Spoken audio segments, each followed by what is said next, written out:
And of course, from Usapang Coffee. Oo, pampagising din dahil may kasabihan nga po tayong laughter is the best medicine. At meron tayong nalamang activity na kung saan dala-dala ito ng kasabihang ito.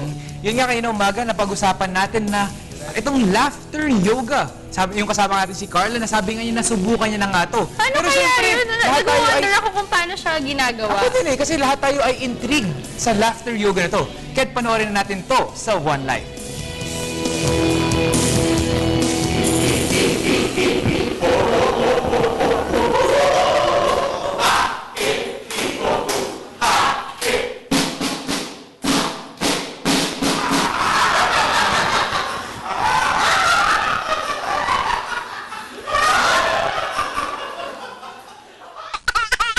Good morning! At kasama ko na ngayon ang eksperto sa ganitong klaseng yoga na si Mr. Paulo Trinidad. Good morning po. Good morning, Miss Carla. Good morning, Miss Carla. Yeah.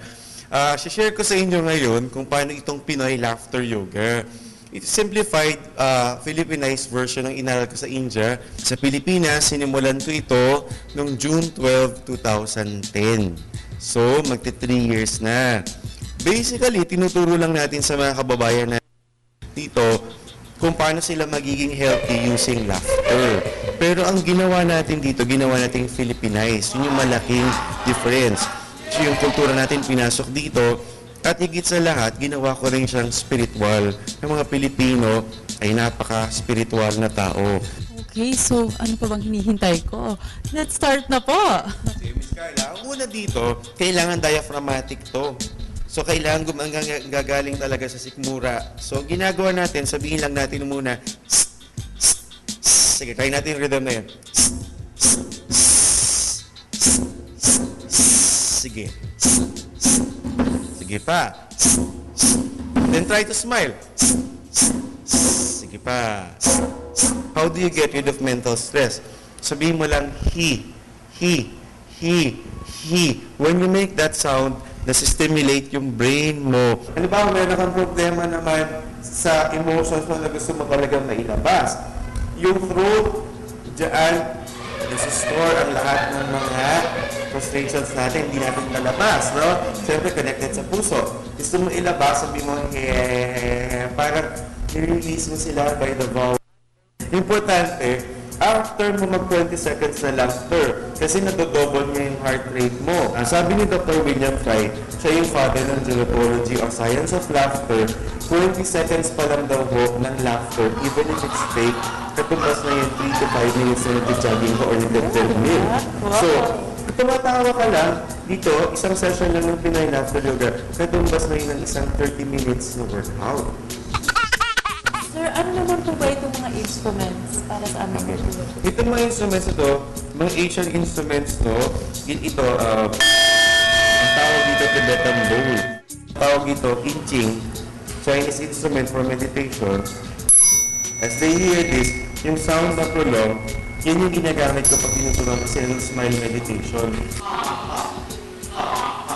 Ito yung singing bowl na tinatawag. Ginagamit na rin to ng mga Catholic priest for exorcism. Sabi ng mga Chinese people, very effective daw to ward off the bad spirits. Yes. Ito, very Filipino talaga. Go natin, galing pa to sa Rice Terraces.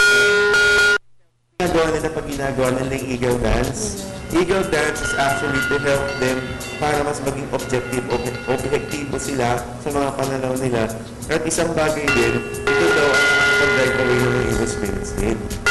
Sir, ano naman po bang pinakaiba ng laughter yoga sa ibang yoga? Yung ibang yoga kasi, ang focus ng asanas o asanas, asana, yung mga posture. Yes, oo. Ito, basically, puro breathing techniques at laughter. Kasi, ang maganda dito, pag natulong mo sa mga participants na yung tamang breathing technique, na-oxygenate yung billion cells, mas energize sila talaga, mas healthy yung brain at yung heart. Kailangan po bang by group pag-join ng mga laughter yoga sessions or pwede ding one-on-one or all by yourself sa bahay? Yan ang tinuturo ko sa mga tao ngayon.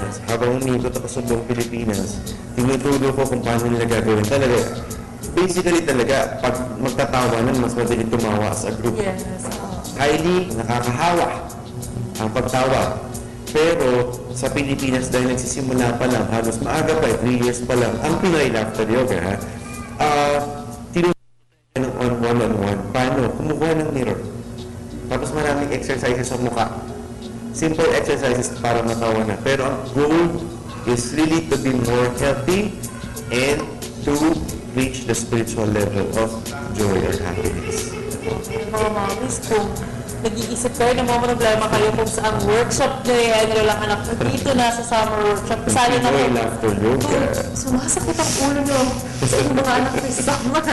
Nagpainit din ang ulo nyo, sumasabay sa summer. Tatawa na lang sa'yo. Sir, invite naman for our viewers to come and experience itong kakaibang kind of yoga. Okay, mga kababayan po, Paolo Trinidad of Pinoy Laughter Yoga.